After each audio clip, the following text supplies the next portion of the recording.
Welcome to Incredible Lab channel, and in today's video I'm going to show you how to add a language in your Android phone. Now the first thing you have to do is swipe from top to bottom and then tap on this gear icon to open up your settings app.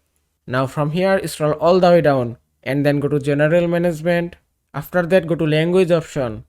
Now from here if you want to add your own language, just tap on add language option and then select any language. If I select English, then you have to select your region. If I select United States, now here you can see two options, keep current and set as default.